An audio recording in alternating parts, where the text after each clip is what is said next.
Hey everybody, welcome to the new year. It is 2026 and we're back with another episode of Bear Apologetics, where a Christian and an atheist look at the claims of Christianity in order to have informed opinion. I am Bruce. I'm the bear of the question. I am the Christian nerd, and this is my co-host. I'm Ethan Cramshooter, and I'm the atheist. Working on him as always. All right, so when last we left before our holiday break, we were looking at our project is the Gospel of Luke, but in the early middle Gospel of Luke, about a third of the way in, Moses and Elijah appear to Jesus on the mountain of transfiguration, is what the Christians know it as, because that's where Jesus' full godly glory was revealed. He was transfigured. We're still original with our names. And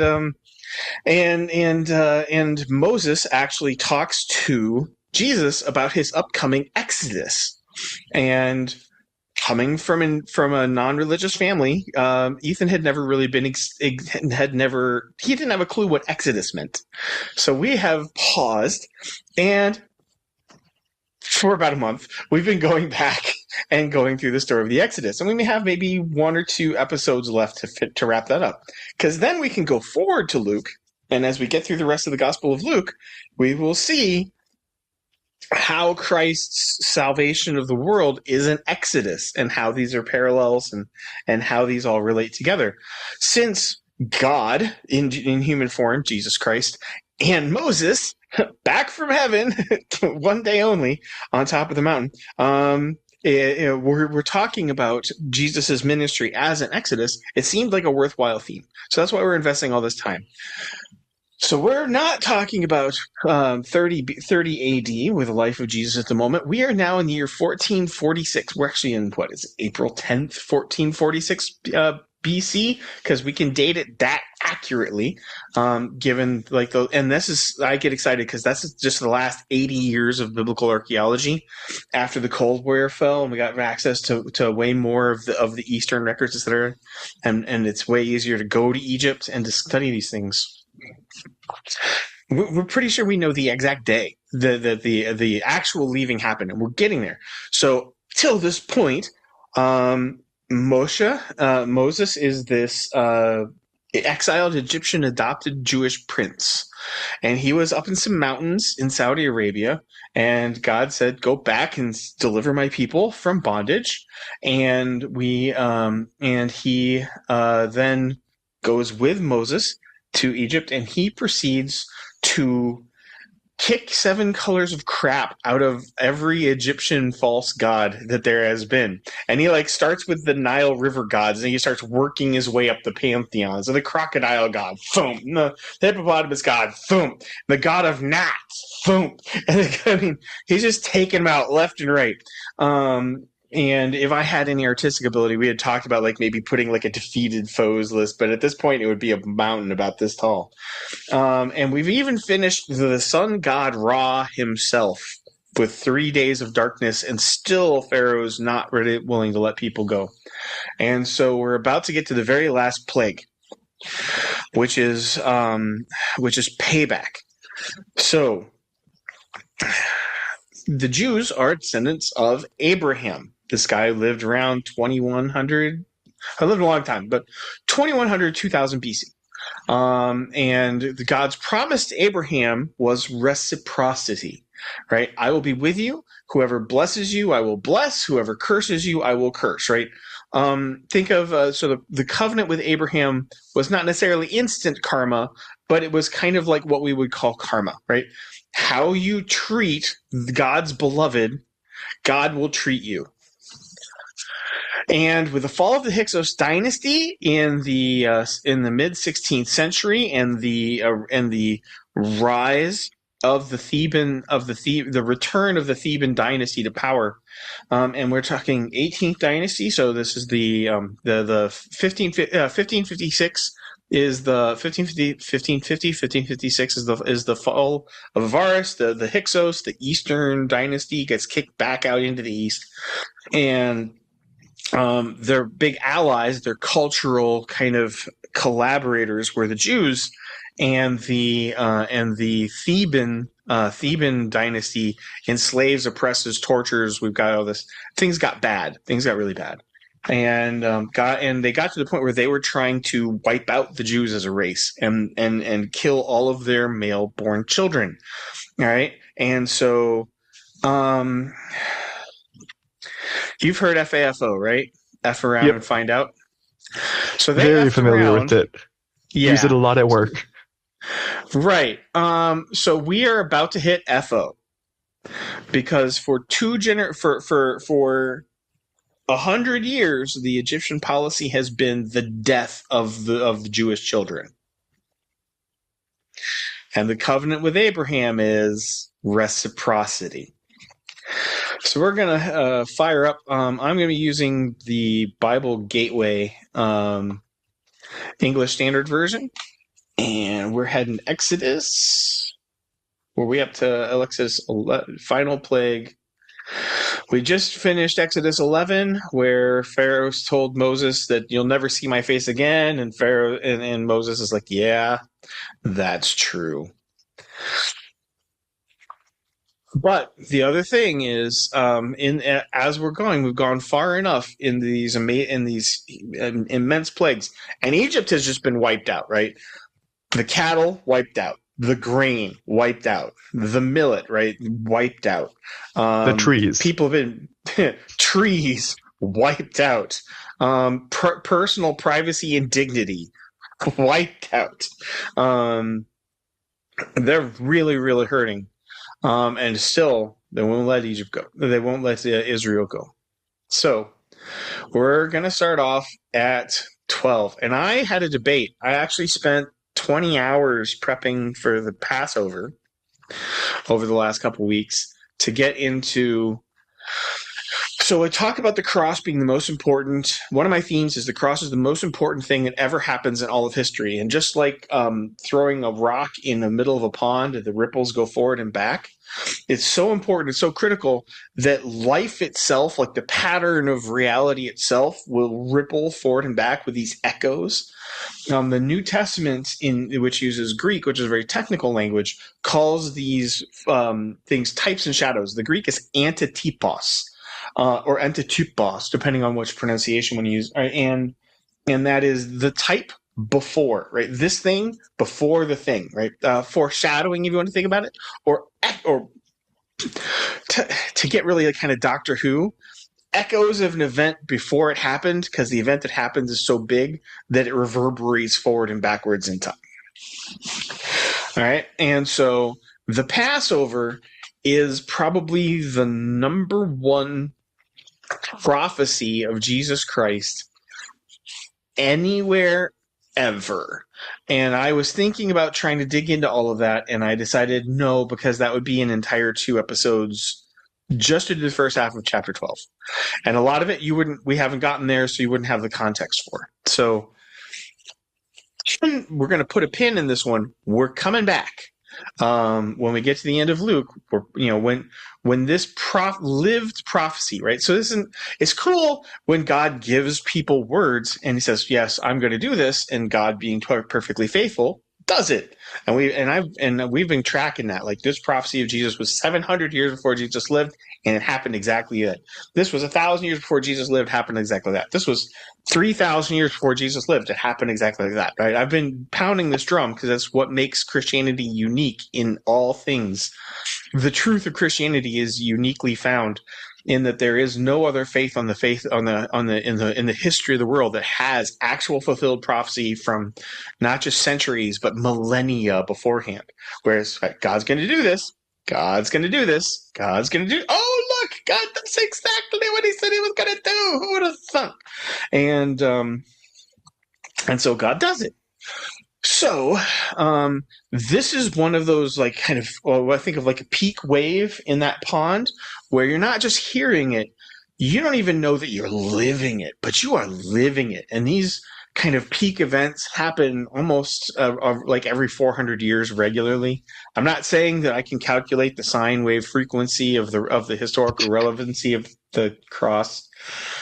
Math nerd moment over. Come on, math nerd, get your whiteboard out.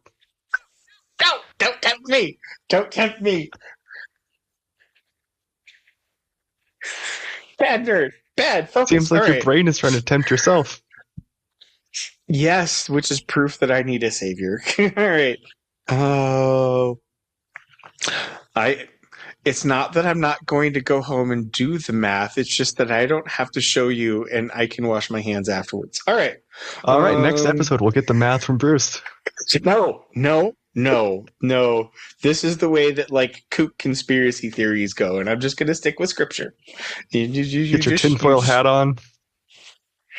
That is my favorite. One of my favorite Weird Al videos ever. Aluminum foil. If you haven't watched that recently, it is so much fun. All right. So we're about to do lived prophecy, and I'm going to touch real briefly on these echoes back and forth about Jesus. We haven't gotten there yet. I know we haven't gotten there yet, so that's why I'm not going to go into tons of detail. All right, so the Lord said to Moses and Aaron, Exodus 12:1. The Lord said to Moses and Aaron in the land of Egypt, "This month shall be for you the beginning of months. It shall be the first month in the year for you. Tell all the congregation of Israel that on the 10th day of this month, every man shall take a lamb according to their father's houses, a lamb for the household." We're going to eventually see this is going to be Sunday on the in the year. This is Palm Sunday. So 4 days before the feast, you choose the lamb, and then you test the lamb, make sure it's perfect, etc. And then on the fifth day, the lamb is sacrificed. This happens to Jesus, right? He is chosen as the lamb. He walks into Jerusalem, everybody praises him. That's going to happen. All right. And if the household is too small for a lamb, then he and his nearest neighbor shall take according to the numbers of persons, according to what each of you shall make your count for the lamb. All right, your lamb. So this is a family thing. It is not just a biological family thing. It is also a found family thing. So if you, like me, I'm just me.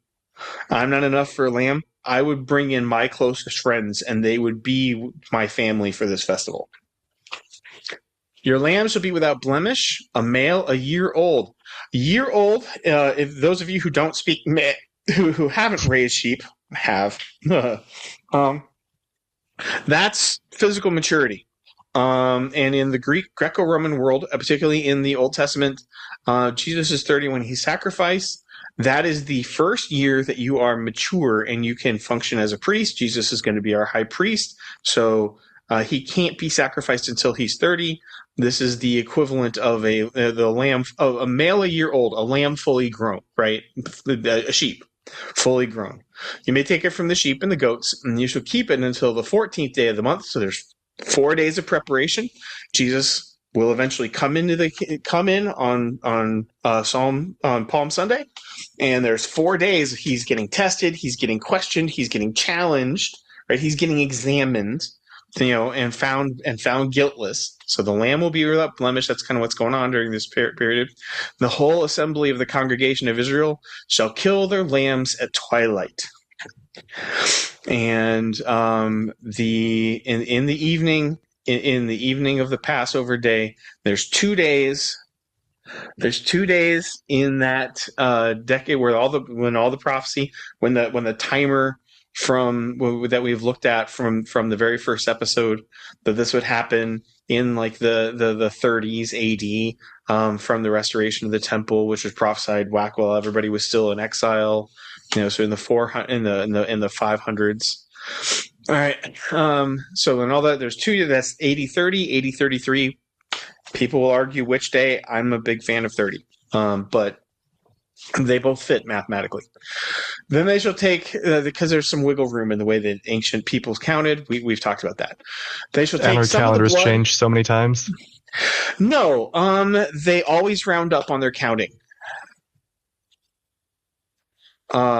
Is the counter? They always round up when they're counting, and if people have like a co-regency, those are both counted as years.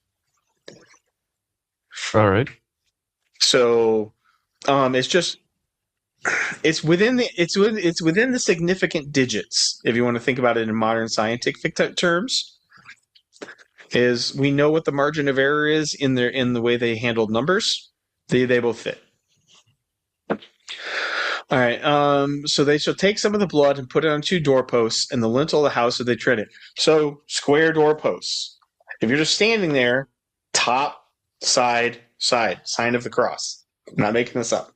They shall eat the flesh that night, roasted on the fire, because again, the theme is Jesus is the sacrificial lamb. As a matter of fact, the book of Hebrews, which we may eventually get to, not this year, if you sign up for more years of this, we'll get to the book of Hebrews. And they kind of decode the Old Testament in light of Jesus. That's kind of its big theme.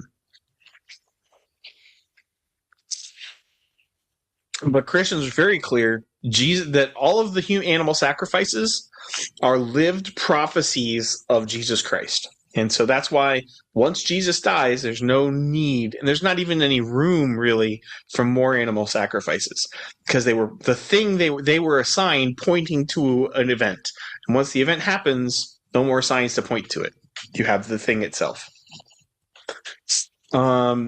They shall eat the flesh that night, roasted on the fire, with unleavened bread and bitter herbs they shall eat it. Unleavened bread, leaven is a kind of a symbol of pollution, sin, corruption, in their world. Again, we could really get in real deep in this. I'm going fast. Roll with me. That shout out if something still doesn't make sense or you can't roll with it, by all means. If I hear something I'm not familiar with, I'm just Googling it. Yeah, and we'll pause. But I acknowledge that a lot of that this is referencing like the very end of Luke. This is referencing like the letters, the stuff we haven't gotten to in the part of Jesus' life. So I am full disclaimer, you don't have the context yet. I expect some of it to be weird. That being said, we're also doing this for other Christians, and so for them, I'm going to make real quick references so they can take their experience and go plug, right, and get something out of the podcast. That's why this works. Yes, right. I'm trying to give them some of that without talking past you. That's that's what I'm trying to do. And then I'm trying to give you foreshadowing so that when we get to it in the Gospel of Luke, you'll be able to go, bro, yes. All right. Do not eat any of it raw or boiled in water, but roasted with its heads, its legs, and its inner part. You shall let none of it remain until morning. Anything that remains until morning, you shall burn. Right? It's a consuming thing. It's done. It's one and done. Right? There's no leftovers of the Passover. In this manner you shall eat it, and with your belt fastened, your sandals on your feet, your staff in your hand. So modern Jews do not do this at all. And you shall eat it in haste. It is the Lord's Passover. For I will pass through the land of Egypt that night, and I will strike all the firstborn in the land of Egypt, both man and beast.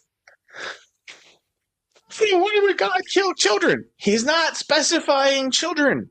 He's saying firstborn. Yep. And here's one of these no's. So Amenhotep II, what we've jokingly called Pharaoh Psycho II. Yep. Is the Pharaoh at the time. He is one of the reasons we know this happened this century is he's not the firstborn. And his firstborn son dies at like the age of 8 to 10. Skeletally, we can put him to like between age 8 and age 10.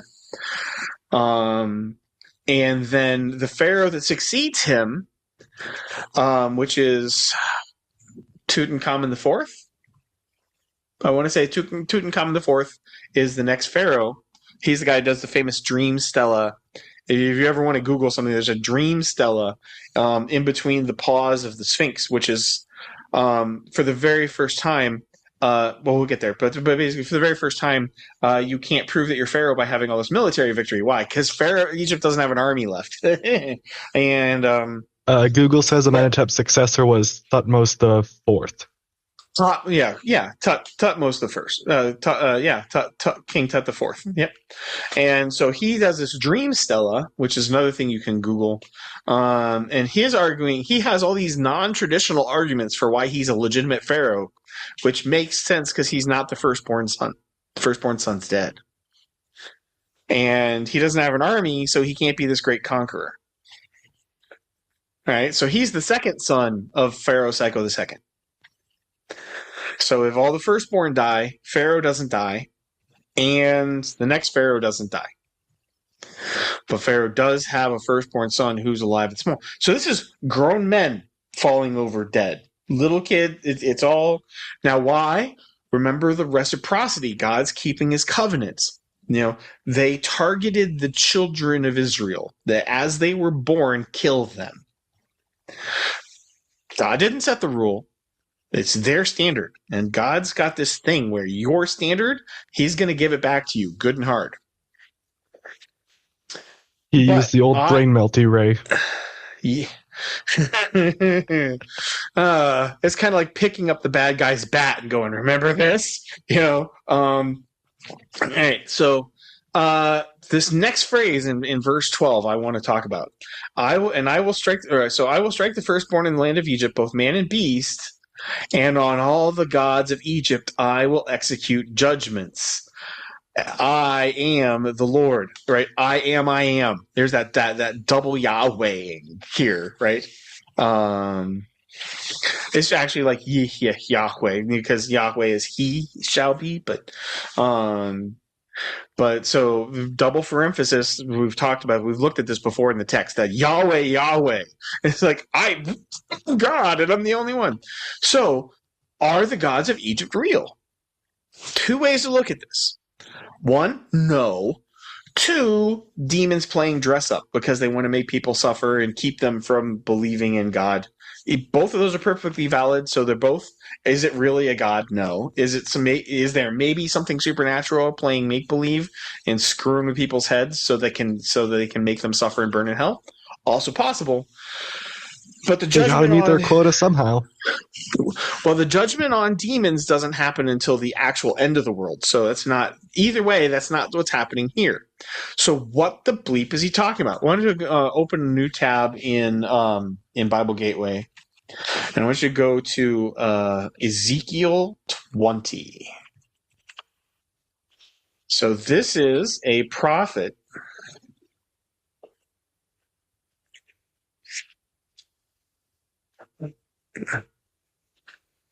Particularly the first paragraph of Ezekiel 20. And so Ezekiel lives. We told you they get their kingdom. The covenant of Moses is like a land lease agreement. It's a rental agreement. They break their rental agreement, they get kicked out, and they're allowed back, but they get kicked out because they broke the terms of their lease. Right? Ezekiel is a prophet while they're kicked out to Iran. So he's a prophet in Iran while they're kicked out of the Holy Land, about mid-500s BC. Okay? Would you read this first paragraph? Yeah.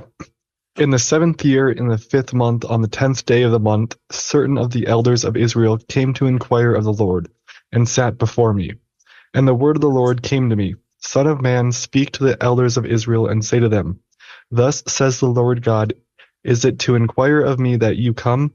As I live, declares the Lord God, I will not be inquired of by you. Will you judge them, Son of man? Will you judge them?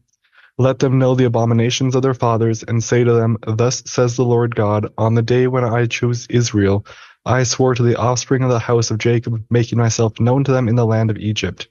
I swore to them, saying, I am the Lord your God. On that day I swore to them that I would bring them out of the land of Egypt into a land that I had searched out for them, a land flowing with milk and honey, the most glorious of all lands. And I said to them, Cast away the detestable things your eyes feast on, every one of you. Do not defile yourselves with idols of Egypt. I am the Lord your God. But they rebelled against me and were not willing to listen to me. None of them cast away the detestable things their eyes feasted on, nor did they forsake the idols of Egypt. Okay. So that's big, long testimony. So modern Judaism is false. One reason why is they claim Moses and that their patriarchs were chosen by God because they were already righteous. And the prophet God, through the prophet Ezekiel, says, no, your ancestors were scum. They were pagan, idol-worshipping scum who rebelled against me and left me and were unfaithful.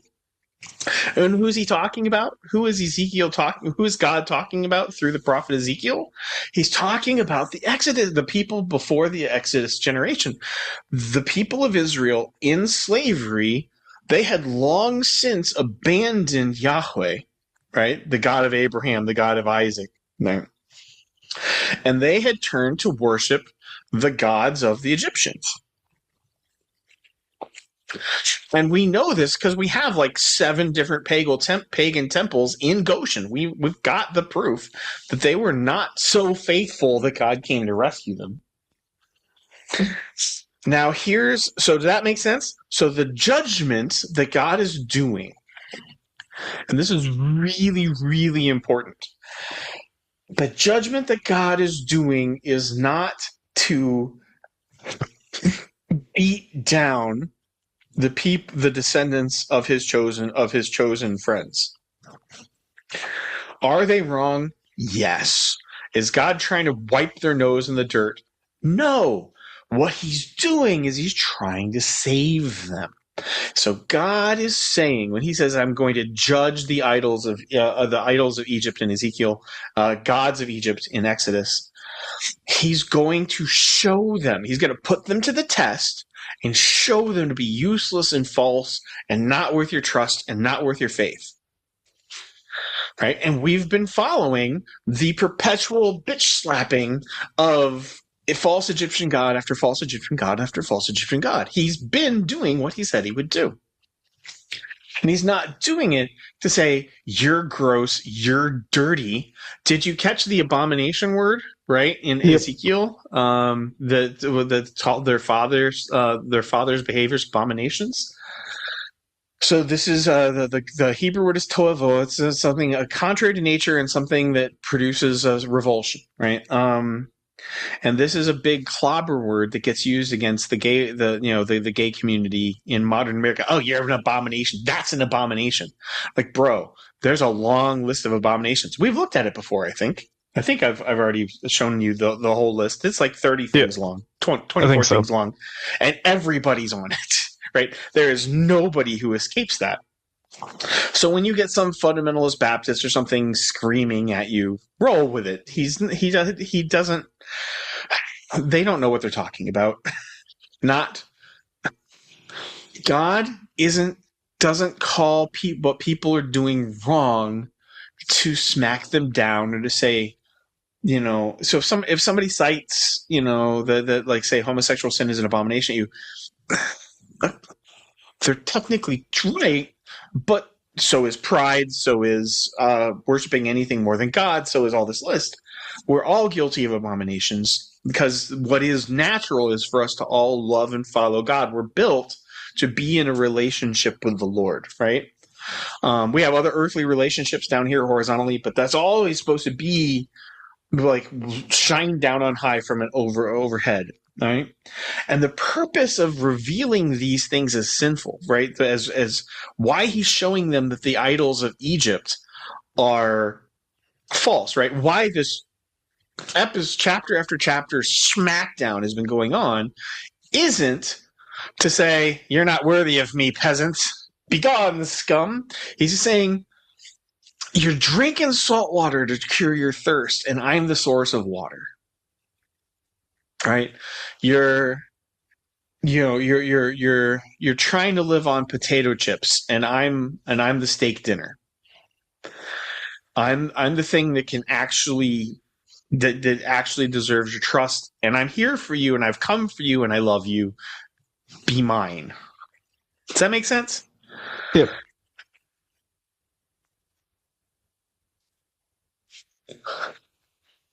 So, my audio cut out again? Yes. I didn't hear it. Sometimes when I don't hear it on my headphones, the Zoom still records it. But for myself, and I was looking at another screen, so if you were nodding, I was also clueless. But yeah, as long as oh, okay, cool. So I wanted to pause and touch base on that one because it's very important, right? Like I didn't invite you to do this whole thing to tell you that you were gross, icky scum. That was because you've met me. That's obviously my message. I love you. Totally. I enjoy spending time with you, and I'm always like, oh no, the time with Ethan. I'm gonna have to go take a shower, right? And then I'm gonna go get run over, as punishment for my hypocrisy, because I'm no better than anybody else on the face of the planet. But no, it's. When there's an apologist, a guy who defends the Christian faith, named Josh McDowell in the 1990s, who said something I'm always remember. Every time God says no, right, this is wrong, this is sinful, don't do this, there's two yeses. Because I want what's best for you because I love you. And so that's what he's trying to do here in the culmination of the Exodus. For the people of Israel, he has gone through the entire pantheon of Egypt. They're all like X-eyed, crossed out, tongues hanging out, feet sticking in the air, on both sides of the Nile, completely butt-whooped. And so he's going to say to the people of Egypt, it is all the people of Egypt, honestly. We're about to get to that. I am Yahweh. I am the one who is. I'm the real God. Follow me. Right? And that, in the same way, is what Jesus ends up doing for all of us. He calls us, he says, what you're doing with your own sins, doing it my way, it's not going to work for you. It's going to lead you to death and hell. I have something better for you. Let's be immortal together. Let me forgive you. Let me love you. Let me be there for you. But in the part of the process is exposing the fraud that we all buy into, whether it's money, sex, fame, likes on YouTube, followers on TikTok, driving the Aston Martin, whatever your thing is, we all have our thing. It can never save us, and Jesus can't. So he has to reveal. So when I was young, because science, antifreeze, this neurotoxin, tasted like bubblegum. Like really sweet bubblegum.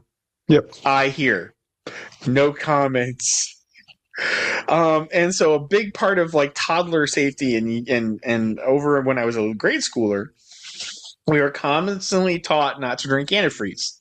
Because if we tasted it, the pleasure centers in our brain would say, yes, God, please, more, and it's actively neurotoxin, brain death, seizures, vomiting, death, right? And so same way, in the short term, sin's fun, sin seems rewarding, but in the long term, it's no good for us. Our long-term plan is Jesus, and that's when part of what we're going to get into with Jesus being Exodus. Okay, I've pounded this drum. You've been very patient. We're going to move on. But so I'm really clear where we're coming from and where I'm drawing the parallels. All right, back to Exodus 12. My turn. So I will strike the firstborn on the land of Egypt. We're still in verse 12, 20 minutes later. We're still in verse 12. So Exodus 12:12, hard to remember, I know. Exodus 12:12 is one of like the verses of verses where it all hangs out. The decoder ring is in full view. And I will strike the firstborn in the land of Egypt, both man and beast, and on all the gods of Egypt I will execute judgments. I am the Lord, Yahweh, Yahweh. The blood shall be a sign for you on the houses where you are. And when I see the blood, I will pass over you, and no plague will befall you to destroy you when I strike the land of Egypt. So we've covered from Ezekiel.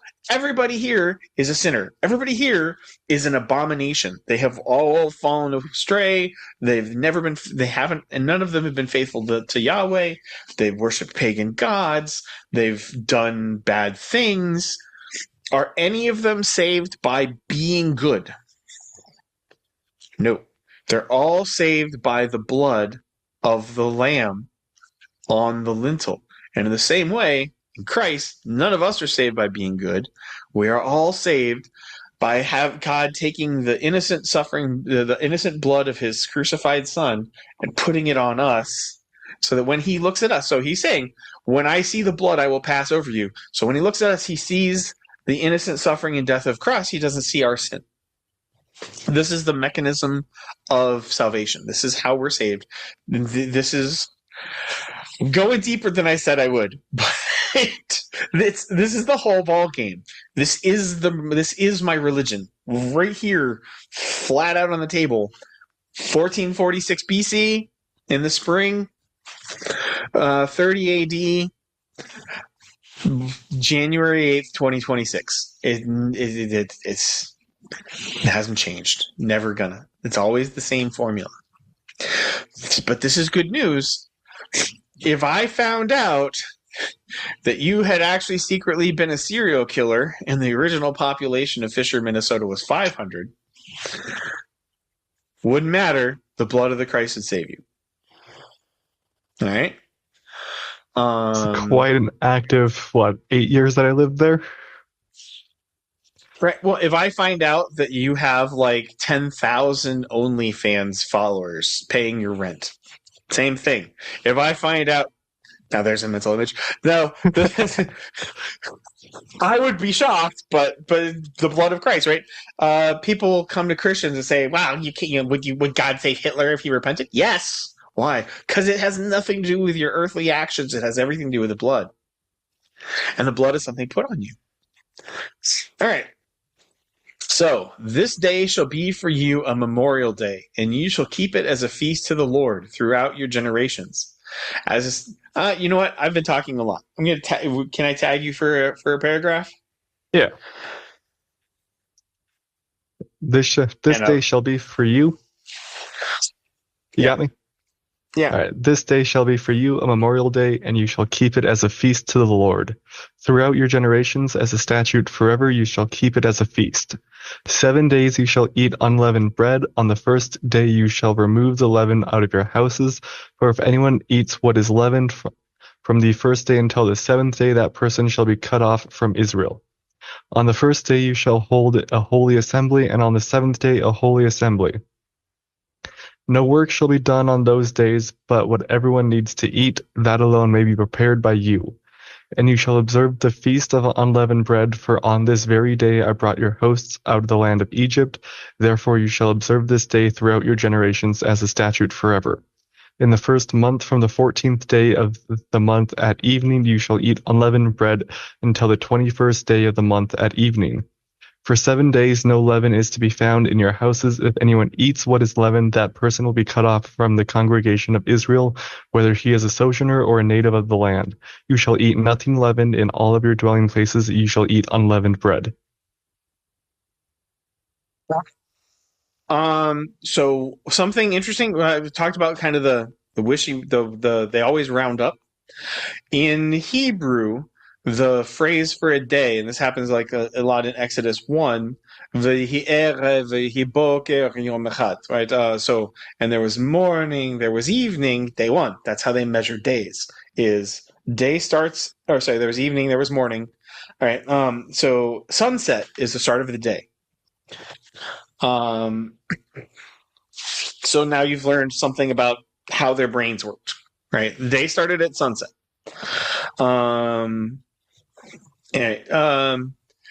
Leaven is again a symbol of purity. Now, this isn't an absolute. There are sacrifices of actually leavened bread, particularly fellowship, interestingly enough, is a sacrifice. The fellowship meal is a sacrifice with leavened bread, kind of sign of inclusivity, that for the sake of fellowship, we include people as much as we can, as opposed to like putting aside and purifying kind of a symbolism. So there's some balance there, but this is a high holy thing, and this is a symbol. This is the purity of the no leaven. The purification is a symbol of the perfection of Jesus, that he never sinned. It's kind of in detail. I'm going to move on. My turn. Then Moses called all the elders of Israel and said to them, "Go and select lambs for yourselves according to your clans and kill the Passover lamb. Take a bunch of hyssop and dip it in the blood that is in the basin." Hyssop's a bush. It's common. It's kind of everywhere. The oil you make of it is kind of useful. They use it as medicine, but it was a readily, like, you could grab it and use it like a brush, and you could sprinkle. And so they would dip things in hyssop. Ironically, hyssop is going to show up at the crucifixion. Christians, Ethan, roll with it. We'll get there. All right. All right. So you should eat nothing left. Yeah. Take a bunch of hyssop, dip it in the blood that is in the basin, touch the lintel and the two doorposts. There's that sign of the cross again. With the blood that is in the basin, none of you shall go out of the door of his house until the morning. For the Lord will pass through and strike the Egyptians. And when he sees the blood in the lintel and on the two doorposts, the Lord will pass over the door and will not allow the destroyer to enter your houses to strike you. So one reason we love God is... I'm going to use adult language warning. One reason we fear and love God is not a pussy. God is to be feared, right? He can and will wipe you off the face of the planet levels of power. Nobody's in his weight class. We've just gone through all the gods, right? And so it doesn't mean anything if you're a senior in high school and some prepubescent freshman squeaker comes up to you and goes, I've decided to spare you, in the middle of the lunchroom, and then walks away. Whee! When you're that squeaker and the captain of the football team comes up and says, Ethan, I've decided you're all right. Good job on robotics. And walks away. Like, okay, I get to live. I'm not going to die a virgin, right? It matters who's offering the grace.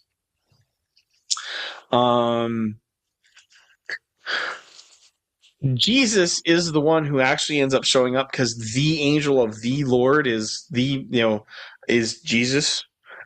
He's the one who does the killing. So when Jesus forgives you, this is Yahweh who deletes, statistically probably about a third of the population of Egypt.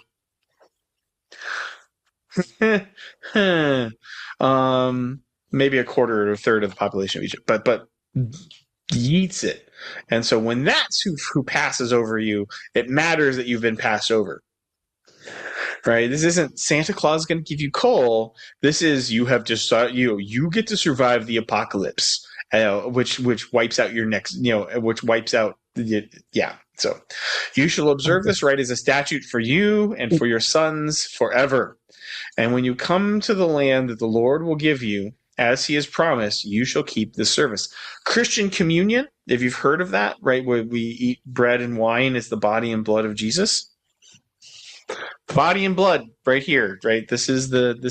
We believe that we're still keeping this commandment. We're still observing this day. Except we're doing it every Sunday because we're kind of enthusiastic about it. And when your children say to you, what do you mean by this service? You shall say, it is the sacrifice of the Lord's Passover. For he passed over the houses of the people of Israel and Egypt. Because again, they're no better than the Egyptians. They deserve death and hell, same as like we all do.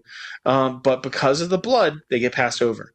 When he struck the Egyptians, but spared our houses. And the people bowed their head and worshipped. So this is the interesting thing. Faith and worship is a response to what God has already done. We don't pick God and then God likes us for it. God chooses us when we have nothing to deserve it, which means I can be saved, you can be saved for the exact same reason, right?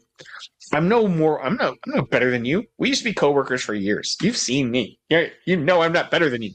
And it's not about You'd being read good. chapters of books to me to get me to read them. Yeah, but you're saying that like it's a bad thing. That was Christian love. This story brings this story brings joy to my life. I want you to have joy. You started at the beginning of my shift. Okay, yeah, that was maybe mean. And we're back to why I need a savior. All right. And the people of Israel went and did so as the Lord had commanded Moses and Aaron. So they did. But this is the first time the people bowed their heads and worshipped. Having established he is to be feared and then showing grace, then the people get it and they believe.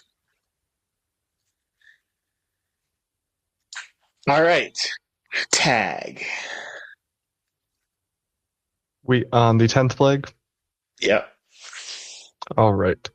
At midnight the Lord struck down all of the firstborn in the land of Egypt, from the firstborn of Pharaoh who sat on his throne to the firstborn of the captive who was in the dungeon, and all of the firstborn of the livestock.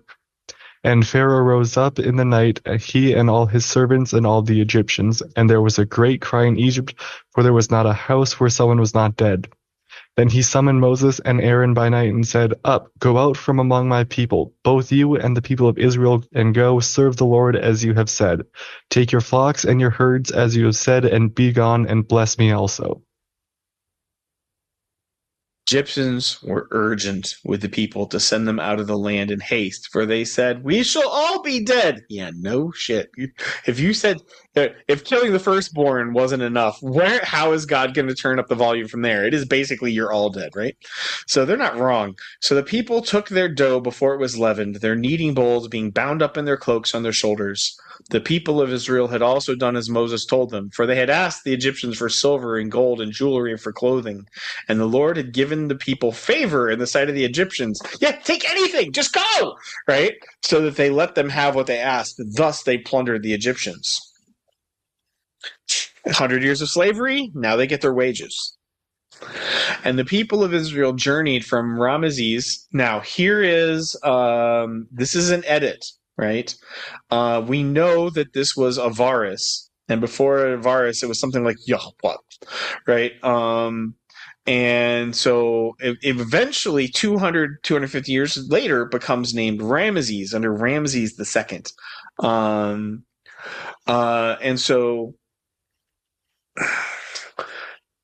eventually nobody remembers the name of the ancient place, and the Bible will update place names. Ramesses is an example. All right, so the people of Israel journeyed from Ramesses to Succoth, about 600,000 men on foot, besides women and children. A mixed multitude also went up with them. So I told you, and I've kind of pounded this drum, God doesn't play favorites. He doesn't just want the people of Israel to be saved. He's been passing judgment on the people, on all of Israel. There is a mixed multitude. This is Egyptians. This is Egyptian slaves. This is other Canaanite people who were also enslaved, maybe alongside them. Everybody who has watched the shit kicking of Egyptian gods and then seen the truth of the one true God and believed was welcome alongside. So it isn't new that the Christians, that God tells us Christians to call Gentiles, right? My tribe's actual flag is a white cross on a black background, and the black background is the sin we were living with before we heard the gospel. The white cross is the gospel we were called to. That is my Celtic nation's flag and what it means. It's not a new thing. It's not a Christian only thing. Yahweh has always desired everyone to be saved. And so when the accuser or your own conscience or society tells you you're bad or you're wrong or you need to repent, I want you to remember Yahweh from the 15th century BC and before. Yahweh wants everyone who believes. And he had prophesied earlier, right? We're going to check this because in a moment, very soon, before we're done with Exodus, they're going to stop mentioning this multitude. And we'll find out why. Right. A mixed multitude also went up with them, with very much livestock, both flocks and herds. And they baked unleavened cakes of the dough that they had brought up out of Egypt, for it was not leavened, because they were thrust out of Egypt and could not wait, for they had nor had they prepared any provisions for themselves.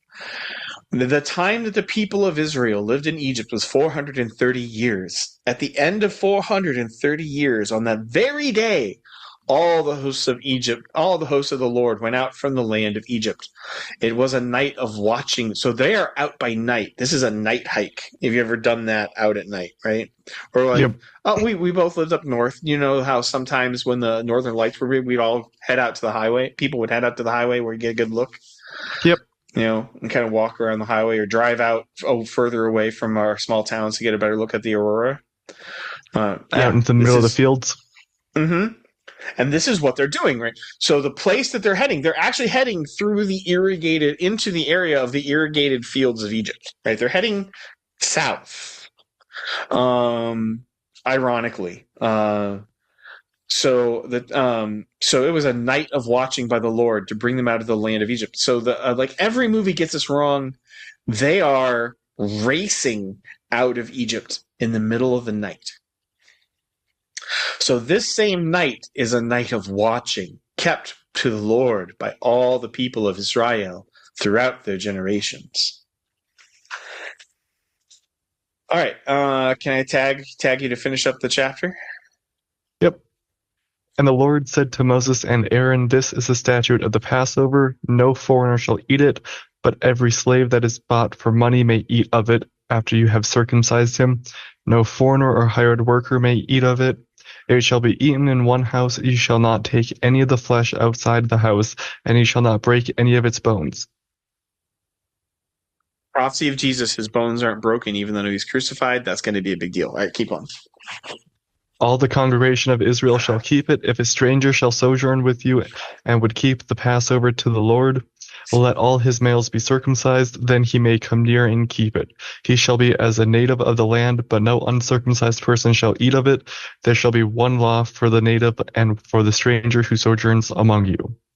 All of the people of Israel did just as the Lord commanded Moses and Aaron, and on the very day the Lord brought the people of Israel out of the land of Egypt by their hosts. Did you catch the transition? So if you are of the faith of Abraham, you join the covenant of Abraham because you believe in the God of Abraham, you are part of Israel. So that mixed multitude that we heard of, I don't think we're going to hear about them ever. After this next chapter, we're never going to hear about them again. And you just read why. Because they are going to be part of Israel as much as anyone else, because they're going to have the faith of Israel. And I guess in evangelism, because I'm blatantly trying to evangelize you, dude, this matters. I cannot remember a time when I did not believe in Jesus, right? Literally, my mom was a youth worker, that kind of thing. And you grew up you have never believed. And it doesn't matter to God, right? These Egyptians, they weren't from a holy people. They had never, until the fireworks show, they had no clue who this Yahweh was. Until they watched all their gods get smacked around. Right. But God willing, should there come a day when the false idols of sinful life fail you, I pray that you will remember that you are just as wanted and just as welcomed by my God as I am. My whole life around the church doesn't make me any more special or any more Christian than you would be the day you believed. It is a total equality because it's about believing. And it'll be available to you that hour as it was to me when I was circumcision has kind of been redone into baptism. We're going to get into that, right? My baptism, I was 21 days old. No, it wasn't. I was like 14 days old. Right? I was like 1 or 2 weeks old. And that worked, right? I became a Christian that day. If it takes till you're 30, if, God willing, it's this evening while I'm at work, right? Whenever it clicks, the door is open just as much for you as it was for those Egyptians. All right? And as soon as the faith is there, there's no distinction. There's no second-class Christianity. There's only full the love and adoption of God, won for us in Jesus Christ, waiting for you. All right, enough preaching. The Lord said to Moses, consecrate to me all the firstborn. Whatever is the first open the womb among the people of Israel, both man and beast, is mine. Then Moses said to the people, remember this day that you came out from Egypt, on the day out of the house of slavery. For by a strong hand the Lord brought you out from this place. No leaven shall be eaten today in the month of Abib. You are going out. Abib, beloved, love. This shows up still in Arabic. Beloved. It's actually a casual phrase in Arabic. Abibi, my beloved. Is a way of saying like friend, right? Abibi, right? So the month of love, a month of Abib, you're going out, and when the Lord brings you into the land of the Canaanites. So again, the land that is now Israel was a collection of over 300 small city-states, and they all had their own king. All right, so you're going to start, if you read the Old Testament, but if you decide to read the Old Testament on your own, you're going to run into this list a lot, because these are the countries that make up what will eventually be Israel. And if you realize that like every city was its own kingdom, and like maybe the 5 villages around it, then it'll make sense why you keep getting this list. And when the Lord brings you into the land of the Canaanites, the Hittites, the Amorites, the Hivites, and the Jebusites, which he swore his fathers to give you, a land flowing with milk and honey, you shall keep the service in the month. 7 days you shall eat unleavened bread, and on the 7th day there shall be a feast to the Lord. Unleavened bread shall be eaten for 7 days. No leavened bread shall be seen with you. No leavened bread shall be seen with you in all your territory. You shall tell your son on that day, it is because of what the Lord did for me when I came out of Egypt. And it shall be for you as a sign on your hand and as a memorial between your eyes, that the law of the Lord may be in your mouth. For with a strong hand the Lord has brought you out of Egypt. You shall therefore keep the statute as its appointed time from year to year. When the Lord brings you into the land of the Canaanites, as he swore to you and your fathers, and shall give it to you, you shall set apart to the Lord all that first opens the womb. The firstborn of your animals that are males should be the Lord's. Every firstborn of a donkey you shall redeem with a lamb, or if you will not redeem it, you shall break its neck. Every firstborn of a man among your sons you shall redeem, buying back what you owe God. And this is another kind of prophecy of Jesus, right? You owe him your very self, and he pays for you. Right? The lamb pays for the firstborn. So you don't have to be sacrificed. Not that you're the firstborn. I know. I've met your big brother, right? But he's not even the firstborn. They're talking about firstborn male because inheritance, right? But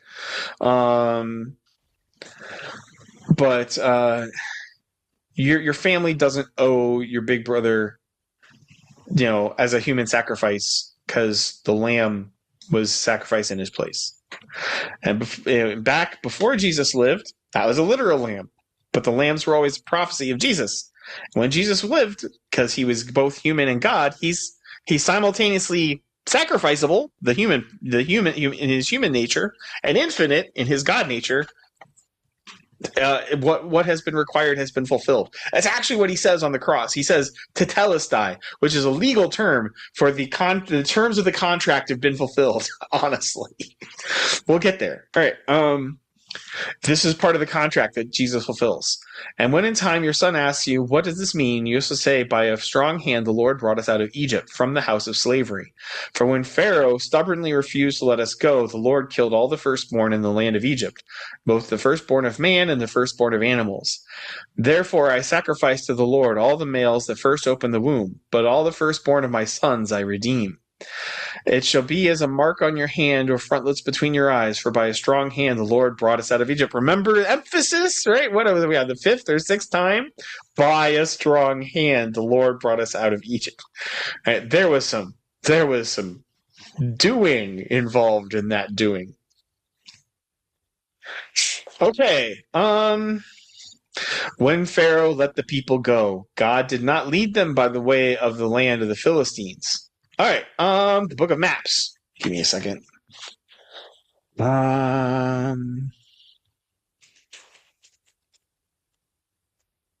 dog is thinking he's not getting enough attention today. I'm going to Well, I don't care if you pet your dog. I don't care. The He's internet walked doesn't over care. and he has shoved his head underneath my arm like 3 times. Yep, yep. You. This is the thing about right. This is the thing I love about critters is if a human walks up to you and goes, "I need more attention," we think they're neurotic, and and dogs are just like, "Love me," and we're like, "Okay," you know. And cats are like, "It is the time for you to give me my required sacrifice of attention, peasant," And we're still like, "Okay." And if you do it 1 second too long, they claw the ever living crap out of your hands. Yes, yes. The beatings will continue until the petting resumes. Shortly after my mom got her second cat, this was when I still lived back home. I All right. came downstairs to eat dinner, and the cat jumped out from behind the door and attacked my foot.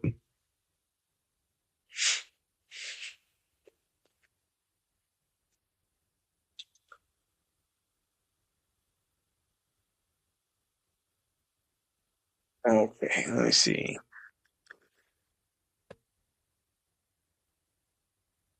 Red Sea, depth checked. Let's map the Red Sea.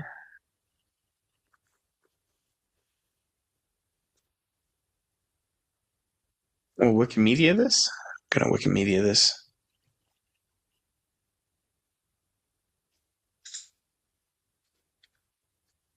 Yep, we're gonna Wikimedia this.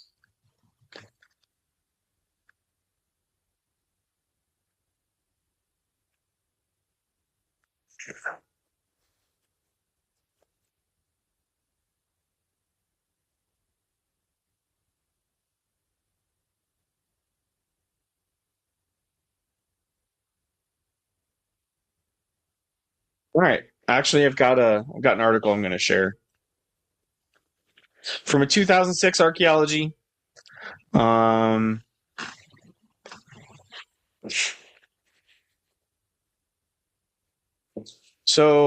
Yom Suf is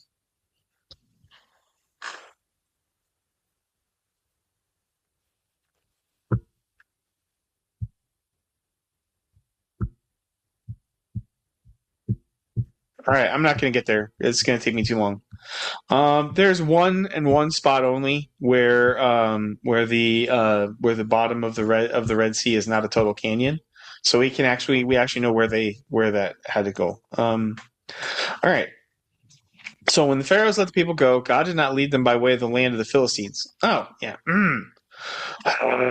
Okay. I'm gonna share my screen for a sec because we've hit the visual part of show and tell.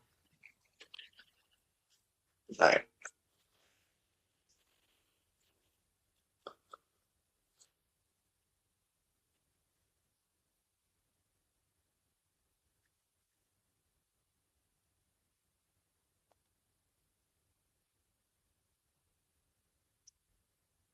Can you not shove your head under my arm, buddy? Here he is for everyone wondering, and the green screen, of course. Why See you're if I just can get randomly that. shaking side to side? Yeah. Yeah,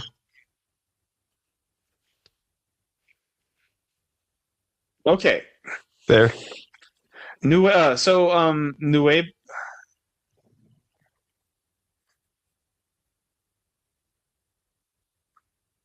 Right. According to Zoom, he's part of the background, so it looks like my hand's just up in the air. Actually, I'm not seeing your hair much.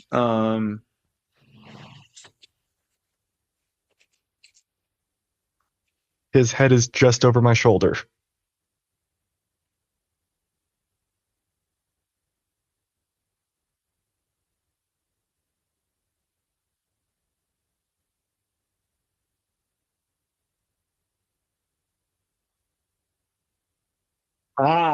Okay.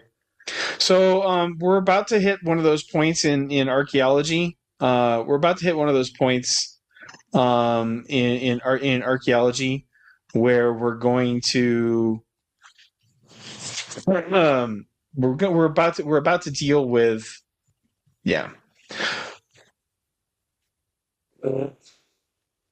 So people who do not believe that, the people who are looking for an explanation without a miracle will say that this does not exist. But we actually know where the crossing is, and it's off of what is now Nuweiba Beach. So we're going to cover both why we know that this is where the crossing of the Red Sea happens, and why people who do not believe don't believe it. Okay? Because they're the same argument.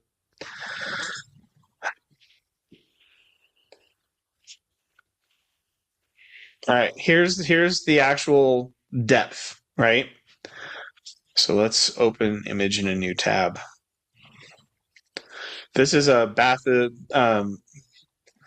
you can see that the Red Sea is built like a total trench everywhere but one spot. Right, 1,300 deep, 1,300 meters deep, 1,300 meters deep, and there's only one spot across from the Wadi Outtahere. This is called Nuweiba Beach, where you could walk down and up both sides. They're like, it doesn't count. Now the anti-theists, right, people who are starting off with there can be no miracles, will say this can't be the place because you're still going 700 meters underwater. Don't care, because I'm not arguing that there was no water there in the first place. They're assuming an argument we're not making. The thing is, and if you look, is that this is the only place where the slope of the sea can be walked up. You see how much steeper it is every other place? Yeah. Oh, yep. That's where he's sitting right now. Yes. Awesome. Hey, man, dog love is dog love. And dogs are awesome because they just love you. And of course, now that I took the picture and talked about him, he left. Okay, he's your dog. All right. Yep. All right. So that's a match made in heaven. So from here to here, there's a kind of a steeper climb, but it's nowhere as it's nowhere as steep. It's nowhere as steep on the western, particularly on the eastern bank, as anywhere else. If you track those depth lines, cliff, climb. Cliff. It becomes like just solid black is how steep it is for the rest of the. There is no other place it can geographically have happened. Right. So this is something that I find very interesting. And so atheists, I'm actually getting this off of an atheist argument. That this is off of an atheist website. And I'm actually using his depth chart. Because he's assuming his conclusion rather than dealing with my faith. And there's no such thing as rationally dealing with an argument by assuming it doesn't exist. All right, back to the Bible. All right, when Pharaoh let people go, God did not lead them by way of the land of the Philistines. Oh, I was going to show you that too. Ancient Near East map. That's another revision because the Philistines didn't exist yet. The Philistines don't show up until 1200 BC. Ancient Near East. So if I zoom in, can you see the little finger pointer here? Yep.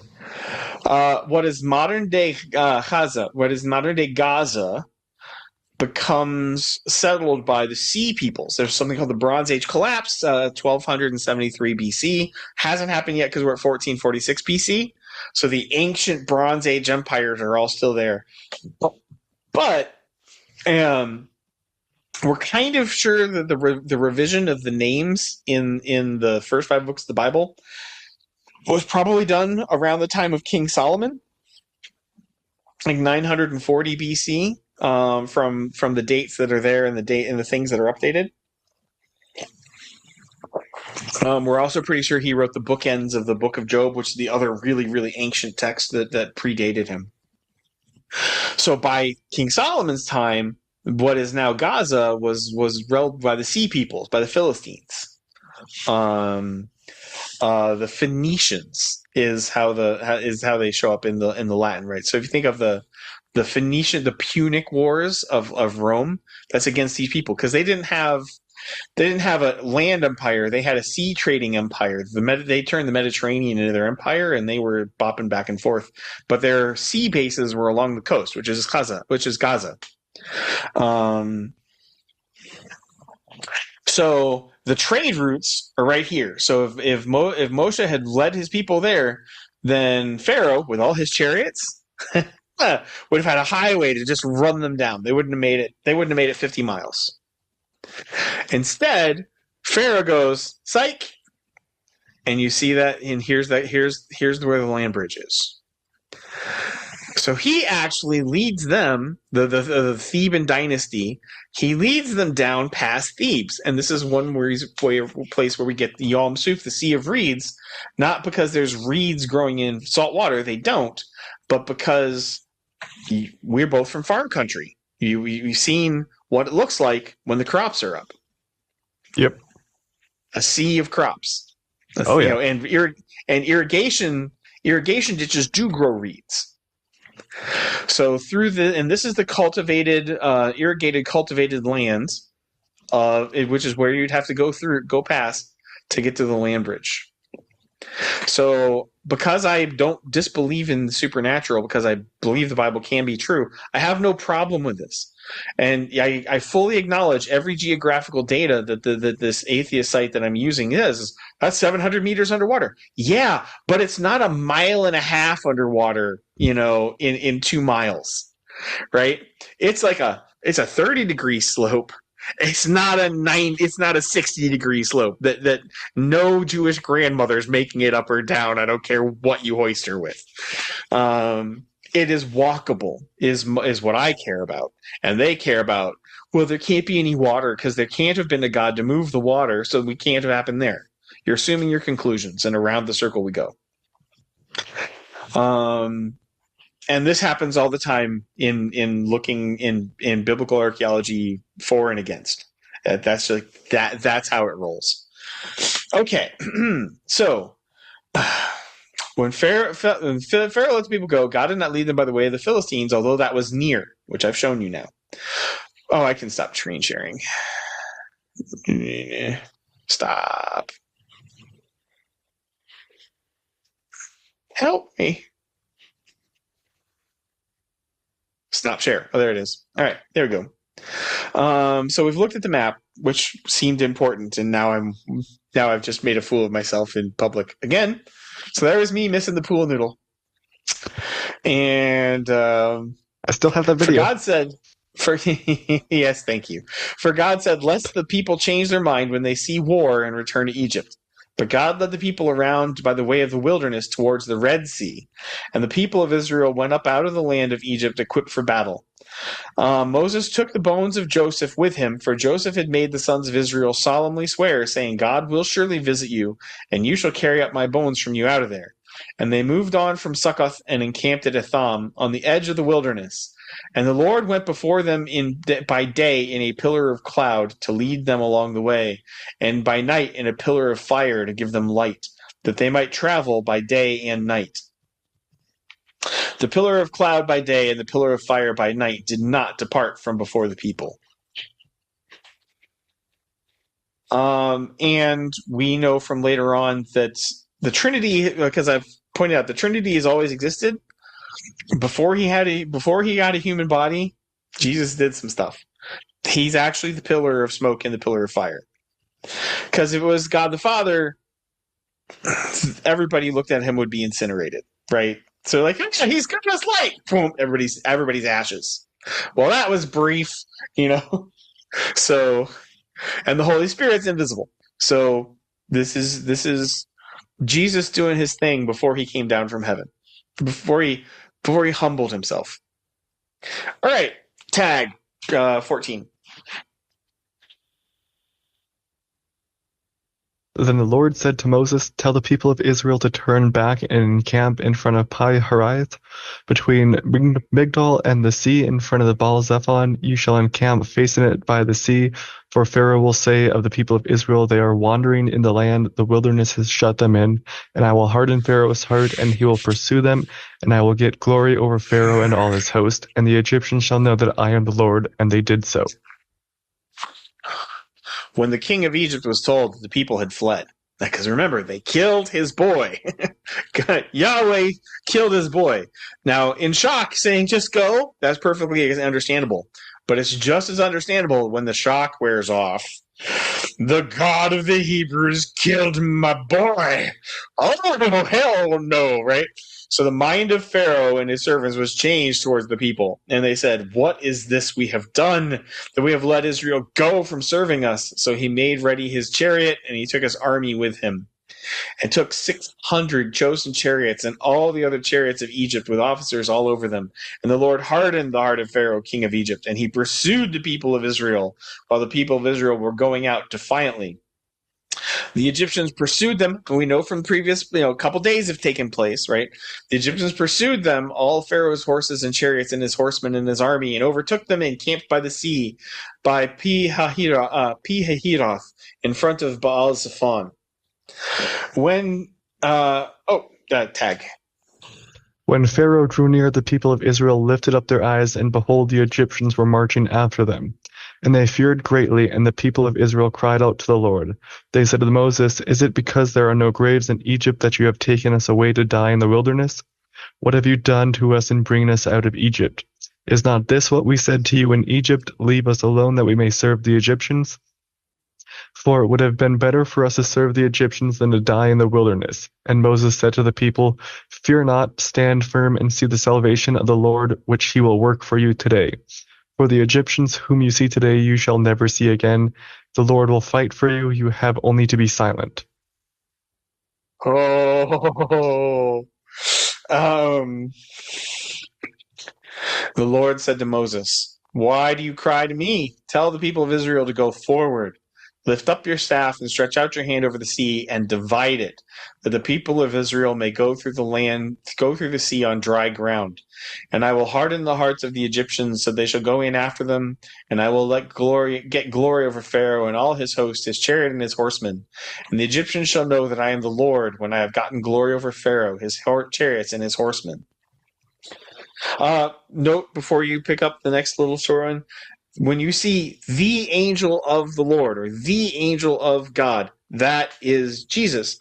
And we know the pillar of cloud is Jesus because it says it right here. But so tag. Little thought, I can't imagine that the chariots would have good traction along a wet seabed. No, because again, that you should think that too. But the seabed isn't wet. Right, this isn't a natural process where things move and then things have to dry out. God is making nature, and in Christian theology, Judeo-Christian theology, he doesn't just make it; he's also the engine. He isn't just a programmer; he's also the CPU. Right, so he's rendering reality on a constant basis. And he ever lost his train of thought, we'd all glitch out of existence. The rendering would be more video card than CPU, but yeah, I get what you're saying. Okay. And so when he says they will cross on dry ground, I mean, water goes and the ground is dry. Boom. Not because it would take. We've been in Minnesota mud, right? It would take. Yeah. It would take weeks for that to dry out on its own. And it's 100% humidity because there's ocean on both sides, so it's never going to dry out. It would be mud forever. So God doesn't just do water parted; He does highway. Take that, MnDOT. Boom, dry ground. At least he can get construction done immediately. Yes. See, the beat down of the gods was impressive, but now as a science nerd, my brain just threw up the calculation of the ocean pressure on both sides, the amount of force God would have to exert to hold back the water. Got your whiteboard handy? I'm not doing it until next weekend. Got it. So next episode, we should have the math handy. No, next weekend. It'd be 2 weekends ago, and you will have forgotten by then. But I know that back when I was a physics major at Concordia Moorhead, we used to do this, right? We used to do dam calculations, like what is the pressure on this dam? And I'm telling you, you could shot put somebody into the orbit of the moon with the power God is casually doing to hold back one side. Right. We're talking megatons of pressure. I would say probably gigatons of pressure. As a casual estimate, where we are talking exponents here, buddy. All right, moving right along. But I love the fact that it is, we both agree, for being from Minnesota, it is the dry ground that proves that God is actually omnipotent. You know? Son, Your shot put comment made me think of the manhole cover we launched into space. Yes. Uh-huh. I love that fat electrician video. That always makes my day. All right. I've started listening to his videos at work. Just the past time. Aren't they amazing? Yeah. All right. Then the angel of God, who was going before the host of Israel, moved and went behind them. And the pillar of cloud moved from before them and stood behind them, coming between the host of Egypt and the host of Israel. And there was a cloud and the darkness. And it lit up the night without one coming near the other all night. Strangely enough, the army wasn't going to charge the pillar of fire. And we're not talking like a little dust devil either, right? We're talking... This is the one thing that if you ever want to Google like the Prince of Egypt movie, the Crossing the Red Sea, I think they animate that beautifully because they do this pillar of fire move. They include it because damn, I see that and I'm like, yeah, nope, I'm not going near that. Yikes! And then also brings to mind the Everfire from the Spellmonger series. Way bigger. All right, yep. So like. I'm going full out. Jesus is a category 5 tornado of fire. All right. That town is gone. All right. Moses stretched out his hand over the sea, and the Lord drove the sea back by a strong east wind all night and made the sea dry land, and the waters were divided. Take that, Nindot! And the people of Israel went into the midst of the sea on dry ground, the waters being a wall to them on their right and on their left. I'm sorry. Balls of solid steel to do that. You have to believe in God because my knees would not do that. My feet would be like, because that's so huge. We looked at that this year, 700-meter tall walls of water on both sides in the middle there. Oops, I sneezed. It's all coming back, crashing back down. Right, and that is why my pieces parts would be trying to reverse puberty on the spot in sheer terror, and I think I would need new undies before I made it like down the first slope. But they did it, and they all did it. Let alone a mile across and then back up the opposite bank. Google Maps time. Google Maps, Red Sea. I think it's like 20 miles. But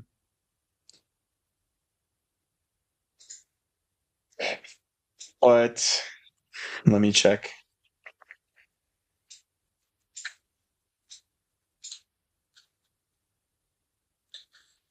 Yeah, so it's across from Jeddah.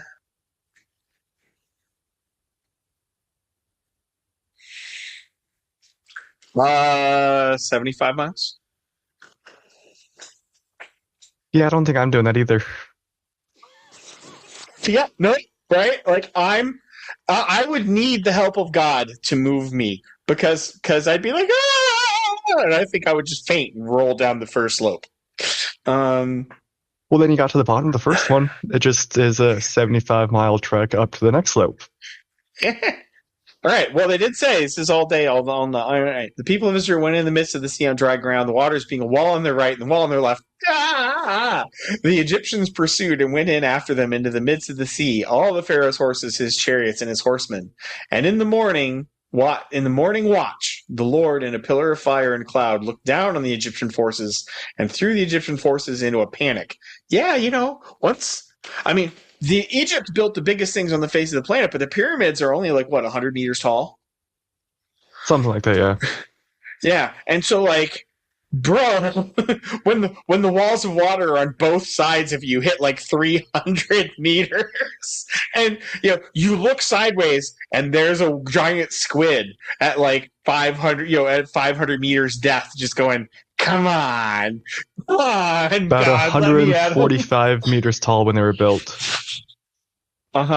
Yeah, right. So we're talking a scale of walls of water that none of them ever seen. The panic is, I can see losing your chutzpah about a third of the way down. It's only 6 pyramids tall. And in the morning watch, all right. So in the morning watch, the Lord in a pillar of fire and cloud looked down on the Egyptian forces, threw them into a panic, clogging their chariot wheels so they drove heavily. I can unmindot. I mindotted, and now I will construction season. And the Egyptians said, let us flee back from before Israel, for the Lord fights for them against the Egyptians. No kidding. Tag. Then the Lord said to Moses, stretch out your hand over the sea, that the water may come back upon the Egyptians, upon their chariots, and upon their horsemen. So Moses stretched out his hand over the sea, and the sea returned to its normal course when the morning appeared. As the Egyptians fled into it, the Lord threw the Egyptians into the midst of the sea. The waters returned and covered the chariots and the horsemen of all the host of Pharaoh that had followed them into the sea. Not one of them remained. But the people of Israel walked on dry ground through the sea, the waters being a wall to them on their right hand and on their left.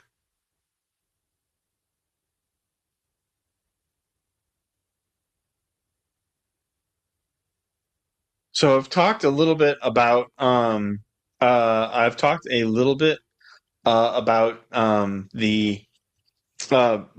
became a Christian 2 weeks old when I was baptized. I want you to, on Bible Gateway, look up 1 Corinthians chapter 10. And there's a short paragraph right at the front. And I'll go read it slowly, but if you can read it to me, I'd appreciate it. For I do not want you to be unaware, brothers, that our fathers were all under the cloud, and all passed through the sea, and all were baptized into Moses in the cloud and in the sea. And all ate the same spiritual food, and all drank the same spiritual drink, for they drank from the spiritual rock that followed them, and the rock was Christ. Nevertheless, with most of them God was not pleased, for they were overthrown in the wilderness. Okay, so remember how we talked about the Egyptian multitude, and then suddenly you never hear from them again? The believing Egyptians who came with them? Baptism, the entrance ritual, right?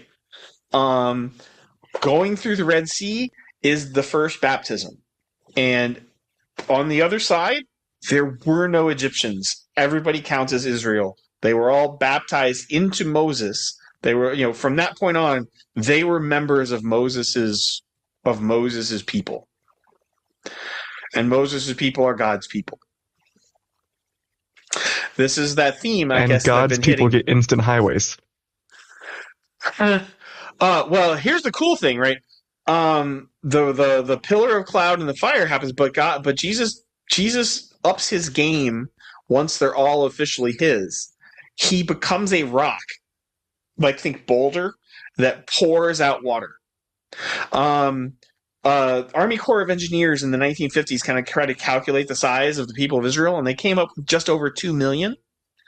So you think of the water requirements of 200 million people in the middle of a desert, and this is coming out of. Eventually, this is all coming out of a rock that literally came after them. So and the pillar of fire was going in front of them. So if Jesus had them hemmed in, is kind of how the Bible talks about it, of out front God, he's leading them by the pillar of fire and cloud. And in behind is this big boulder that is just pouring out water, so that he is literally and you can read Exodus. It's not a long read, honestly. You could read that, or you could listen to it at work in there's maybe a chapter or two that you'd find pretty boring because they're going into details of a sacrifice or a temple. But the early story of these people after this, the early story of the people after this, is all in Exodus, and it's only like a 2-hour listen. But this is as far as I wanted to go in Exodus. Right, Exodus 14 is as far as I really wanted to go. Back to the water requirements, I think it was the U.S. Army Corps of Engineers determined that it was like a water of liter per day per person. Yeah. Mm-hmm. And that absolute astounding amount of water. Yeah. And this is, we know that this wandering people happened. There's Egyptian records. I'm going to put, because I'm going to move next. So next week we're going back to Luke because we kind of wrapped up what I wanted, right? Because I wanted to do God comes down, right? So what we've got in our last kind of minutes to sum up, God sees sinful people because we saw in Ezekiel, they were abominations, just like me, just like you, just like everybody else. No righteousness in us. Nothing. We deserve nothing but wrath in what we've earned. But God looks at them in love and goes to the high place, the mountains, kind of an analogy to heaven, right? And sends Moses down, just as Jesus will come down, into this land of slavery, and our slavery is slavery to sin. Their slavery was much more literal and slavery to sin because they were also living terrible lives and worshiping demons and all that kind of crap. Proves his power, right? So one thing we're going to see when we go back into the book of Luke next week, Jesus starts taking the false gods, right? The pride of Egypt, the pride of the Jews, their hatred of everybody else, their racism, their reliance on their own righteousness, which we're going to prove doesn't exist.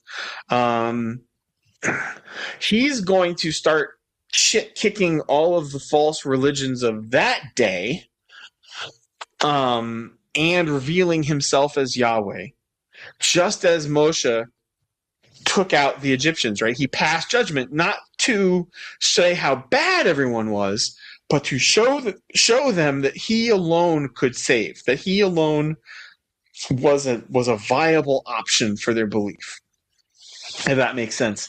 And then in the passing through the Red Sea, that is the entrance into the new covenant Moses. And you can go on to the 10 Commandments. You can go on to them starting to get water. You can go on to God starting to provision them.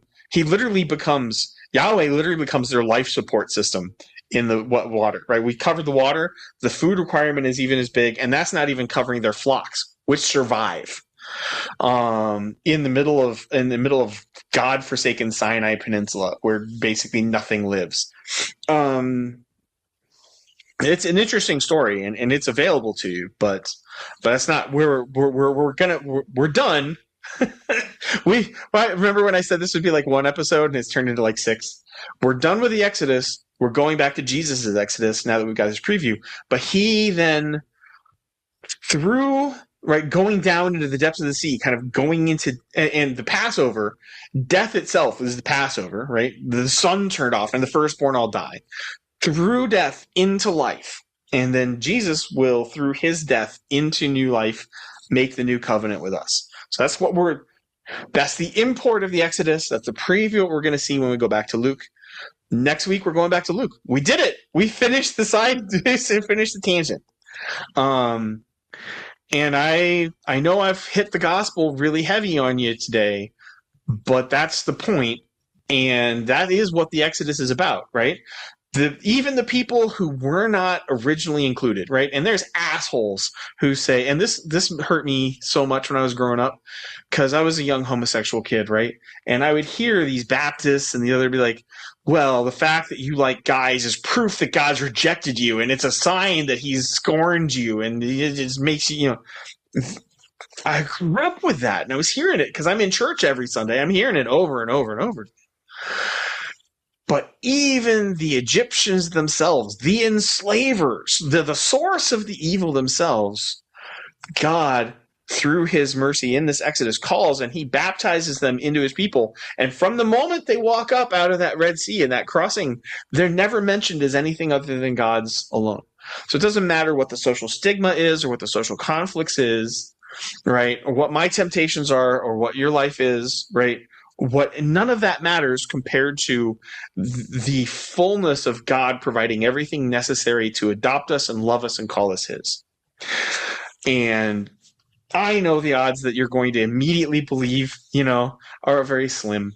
But I hope that you will but come the day, I hope you will remember that this is what he wants for you. It's what I want for you. I've blatantly said I want to make you immortal so that I can put up with you forever. That's been one of my themes since you were like, what, 14? Yep. So. And I'll have forever to read all your books and keep pestering you for more. Yeah, well, if he lets me keep reading. I'm actually thinking that I might not be writing in heaven, and here's why. I love stories and I love people's stories, right? That's like, I love your story. There's going to be so many lived stories in the billions of people who make it to heaven. I might turn biographer rather than novelist. But I don't know. I have no clue. But yes, no, there's so much more grace. But people when they look at Exodus, they focus on the power and the special effects, but there is from the moment he goes up to this murderer in the mountains, right? Talk about somebody who deserved death and hell, who himself had rejected the covenant. He didn't even circumcise his own kids. So according to the law, Moses deserved nothing but death and hell himself. Remember the emergency roadside circumcision intervention? Yep. It was proof that Moses did not deserve his role. And so none of us are worthy. I'm not. You're not. But God in Moses did everything necessary to save the people of Israel. And his desire and what he accomplished, because he gets what he wants, was the salvation of the people who saw and believed. And that's the same message that's true for me, is true for you. But whether you're a slaver or a murderer or any other sin, that's the truth in Christ. And this whole thing in 1446 BC is just an echo of the efficiency of what's going to happen when we go forward to Jesus and the cross, because God being infinite, Jesus being infinite and taking on humanity so he could die, his one death could pay the price for the entire world, not just not just 2 million. I mean, it's impressive that Moshe saved 2 million, and that through his example, other people heard about Yahweh and they believed. But it's nothing compared to Jesus, because he can die to save all people, all places, at all times, and that's available for all of us. That's kind of my stopping point. We're gonna get back to the Gospel of Luke starting next week. Starting from that Mount of Transfiguration, because I kind of like paused and zoomed out of that. Moses and Jesus are talking about Jesus' Exodus, and now we know what the Exodus is. We're gonna like jump back in like a time traveling sci-fi story. The camera's gonna pivot 90 degrees to focus on Jesus, and we're gonna walk down off that mountain, and we're gonna keep kicking ass with the Gospel of Luke. That's the plan. All right. So I'm out. I'm out of things. We got about 4 or 5 minutes. So thoughts, comments, poems, short stories. Nothing that flies to the top of my head. I've pretty much said everything during the podcast. Okay. Well, yeah. So I always ask. You always basically give me the same one. All right. So, but which is probably but I'm 50 now, so my mind is stuck in the same great deep ruts. So I'm probably always gonna ask. But you've got the Google Docs, so if anything comes up or any more memes, we're not gonna be racing anymore. We're gonna be back to the Gospel of Luke. I always love hanging out with you. I love getting a chance to see you're doing well and to share the good news with you. And until I succeed in my diabolical plan to make you immortal, in which case it'll just become Christian fellowship. And then what'll happen is it'll be my calling and my duty to like you, to love you, to spend time with you, to encourage you. So things would only get better. You're doomed. You're doomed. As long as you're a pagan, it's my duty to show you patience and kindness and love until I can recruit you. And as soon as I succeed in recruiting you, it's my duty to show you patience, kindness, love, and encouragement. Man, you're just up a creek.